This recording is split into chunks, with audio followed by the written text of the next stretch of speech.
सियासत में परिवारवाद की जड़ें काफी गहरी है। इसे लेकर सियासी गलियारों में नेता आए दिन एक दूसरे पर परिवारवाद के आरोप लगाते रहते हैं, लेकिन हकीकत यही है कि इस हमाम में सब नंगे हैं। चाहे आप बिहार की बात कर ले अथवा यूपी एमपी की बात कर ले या फिर दक्षिण भारत की ही बात क्यों ना करें, पॉलिटिक्स में परिवारवाद अमर बेल की तरह रच बस गया है। हालांकि हर दल को दूसरे दल के परिवारवाद के बारे में टिप्पणी करनी होती है, लेकिन अपने दल का परिवारवाद करने वाले नेता उन्हें कभी भी नजर नहीं आते। लेकिन यहाँ पर हम आपको उन नेताओं के बारे में बताएंगे जिनकी सियासत में परिवारवाद है। सबसे पहले बात करते हैं गांधी फैमिली की। इस फैमिली की राजनीति आजादी के पहले से हो रही है। देश के सबसे बड़े वकील के रूप में मोतीलाल नेहरू की पहचान थी। उन्होंने आजादी की लड़ाई में भी अहम रोल निभाया था। उनके पुत्र पंडित जवाहरलाल नेहरू ने भी आजादी की लड़ाई में काफी महत्वपूर्ण योगदान दिया था और जब भारत आजाद हुआ तो पंडित जवाहरलाल नेहरू देश के पहले प्रधानमंत्री बन गए। नेहरू के निधन के बाद उनकी बेटी इंदिरा गांधी की राजनीति में एंट्री हुई और राजनीति में पूरी तरीके से आ गए। वे भी काफी दिनों तक प्रधानमंत्री की कुर्सी पर काबिज रही। उन्हें आयरन लेडी भी कहा जाता था। इंदिरा गांधी की हत्या होने के बाद उनके बड़े बेटे राजीव गांधी प्रधानमंत्री की कुर्सी पर आ गए और वे लगभग 5 वर्षों तक इस कुर्सी पर रहे। बाद में जब वे कुर्सी से उतरे तो एक चुनावी सभा में उन पर हमला कर दिया गया। इसमें वे मारे गए। अब देश की राजनीति में राजीव गांधी की पत्नी सोनिया गांधी और राहुल गांधी कांग्रेस की ओर से पूरी तरह सक्रिय है, जबकि इंदिरा गांधी के छोटे बेटे संजय गांधी भी सांसद बने थे। हालांकि संजय हादसे के शिकार हो गए थे, इसीलिए उनके बड़े भाई राजीव गांधी को पॉलिटिक्स में आना पड़ा था। संजय गांधी की पत्नी मेनका गांधी और बेटे वरुण गांधी भी सक्रिय पॉलिटिक्स में हैं। वे दोनों बीजेपी की ओर से हैं। इसके बाद भी बीजेपी नेता कांग्रेस पर परिवारवाद का आरोप राहुल गांधी पर लगाते रहते हैं।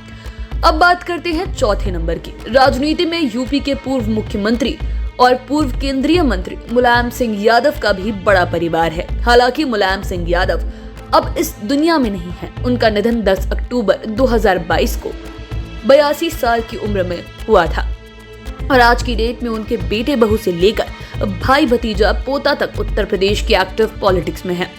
मुलायम सिंह के निधन के बाद उनकी जगह पर कराए गए उपचुनाव में उनकी बहू डिंपल यादव को सांसद के रूप में सफलता मिली। अखिलेश यादव वर्तमान में यूपी विधानसभा में समाजवादी पार्टी की ओर से नेता प्रतिपक्ष हैं। दरअसल मुलायम सिंह यादव 5 भाइयों में तीसरे नंबर पर थे। सबसे छोटे 2 भाई राजपाल सिंह यादव और शिवपाल सिंह यादव भी राजनीति में एक्टिव रहे हैं और अब उनके बच्चे पॉलिटिक्स में हैं।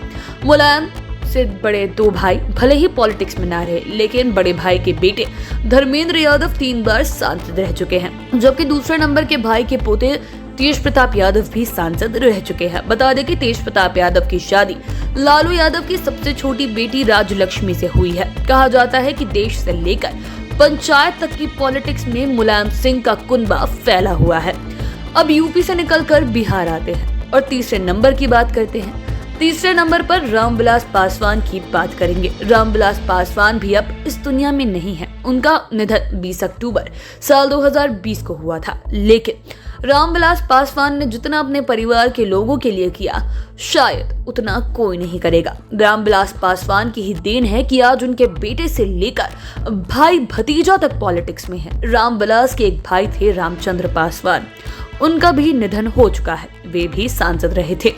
आज रामचंद्र पासवान के बेटे प्रिंस राज भी सांसद है। प्रिंस का छोटा भाई भी पॉलिटिक्स में है। हालांकि वे साल 2020 के विधानसभा चुनाव में रोसड़ा से हार गए थे। इतना ही नहीं, रामविलास पासवान के 3 भाइयों में सबसे छोटे भाई पशुपति कुमार पारस भी लंबे समय से पॉलिटिक्स में है और वर्तमान में केंद्र सरकार में मंत्री हैं।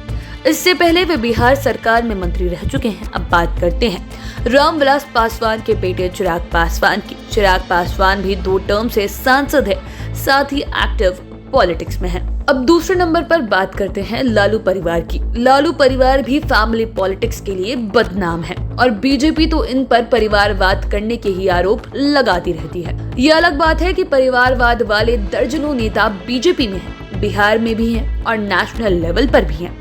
इसके बाद भी बीजेपी का सीधा हमला लालू फैमिली पर रहता है।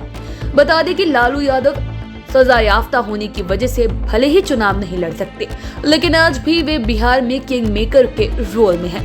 1990 में यानी कि 1990 में लालू यादव बिहार के मुख्यमंत्री बने थे।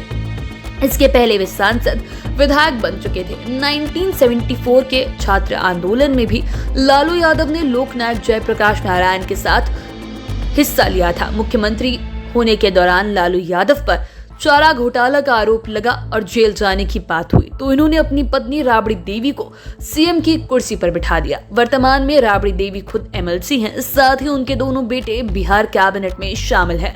बड़े बेटे तेजप्रताप यादव दूसरी बार मंत्री बने हैं तो छोटे बेटे तेजस्वी यादव दूसरी बार डिप्टी सीएम बने हैं। वहीं लालू राबड़ी की बेटी मीसा भारती ही राज्यसभा सांसद है। अभी पूरा परिवार एक्टिव पॉलिटिक्स में है। लालू यादव केंद्र में भी मंत्री रह चुके हैं। लालू यादव के 2 दामाद भी पॉलिटिक्स में हैं और एक समधी भी हरियाणा की राजनीति में है। अब बात करते हैं पहले नंबर की। पूर्व प्रधानमंत्री एचडी देवगौड़ा की फैमिली के भी आधा दर्जन से अधिक लोग एक्टिव पॉलिटिक्स में हैं।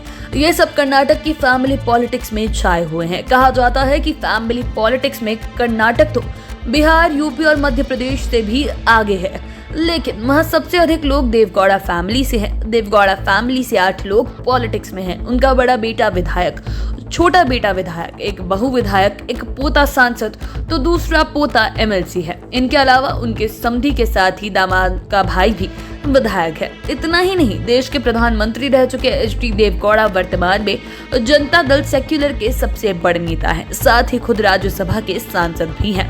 यानी एक ही परिवार में 5 विधायक, 2 सांसद और एक एमएलसी है। इन सब के अलावा एक पोता पिछला चुनाव हार गया था और इस बार भी टिकट की रेस में है, जबकि उनकी एक और बहू भी टिकट की प्रबल दावेदार है। तो ये रही देश की 5 बड़ी पॉलिटिकल फैमिलीज। वैसे बेटा बेटी समधी दामाद वाली राजनीति परिवार तो भरमार में है। वहीं मध्य प्रदेश में सिंधिया परिवार की भी बड़ी पॉलिटिकल फैमिली में गिनती की जाती है।